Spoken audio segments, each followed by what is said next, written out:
So no, I hope some of you bought a house recently. I hope some of you have been having a good time. I really appreciate all the feedback. I just want to give one shout out to a guy who hit me up this week. This guy's name's Zach. He hit me up with something that was cool, and I wanted to.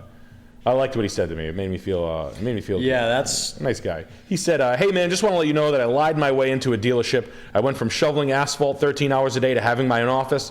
Thanks a million, brother. No, Zach, thank you. No, Zach, thank you. I hope you absolutely destroy it. In whatever endeavor that gets you in that office, I hope you absolutely become the top of your field, because that's what it's all about. And you're going to show them that none of the resumes ever mattered. Tell them in 3 years. Be like, hey, you know what? I lied completely. But anyway, I'm the top dog, so now you're going to be fucking working for me, asshole. So that made me feel good. I appreciate that, guys. I hope you're doing well in your lives and your careers, and you're just generally happy. I do. And I know that some of this house stuff will not make you happy if you make a mistake. Johnny D with the 15. What are some hot career ideas that won't be threatened by AI? What does getting into long hauling look like? He says long hauling. Yeah, he wouldn't mind getting a CDL, and it looks cozy. I would do, man. The truckers that I talk to are the fucking greatest, man. The truckers are the best. I think that's a slept-on large career that like is cool. I met Jim Noonan one time early in my career when I was selling Cadillacs. I had a manager that I worked for that was a really great guy. His name was Jim Seary, really good old Irish golf guy, just a good dude. And I was just a straight shooter. And one time I'm sitting there shooting the shit with him at the desk at Cadillac up in Boston. I was selling Cadillacs at the time. I was a 24-year-old guy. And Noonan Transportation walked in. Normal looking guy. I mean, like plain Jane, sweater. And Jimmy Series talking to me. He's like, Jesus Christ, Jim Noonan, no one's talking to him. So he pushes me aside, run, Jim, how you doing, Jim? And then he gave him to me. He's like, Nick, you're going to take care of this guy, get him whatever he wants. He escalate.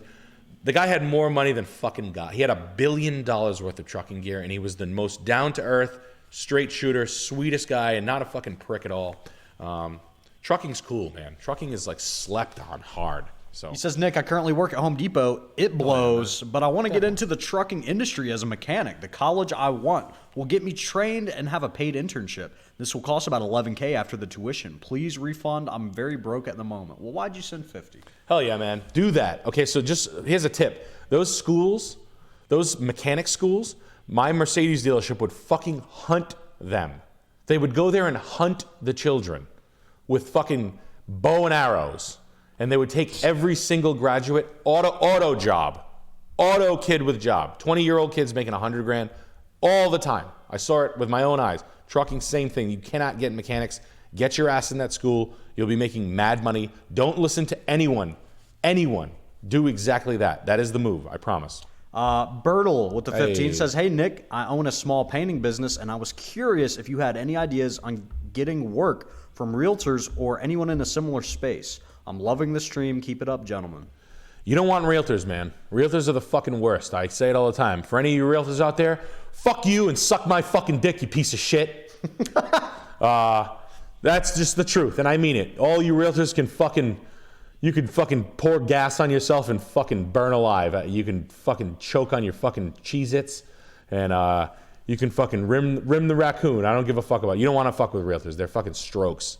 They're the biggest fucking waste of time in the fucking world. Never, ever. You don't even go to realtors for fucking business. Let them come to you.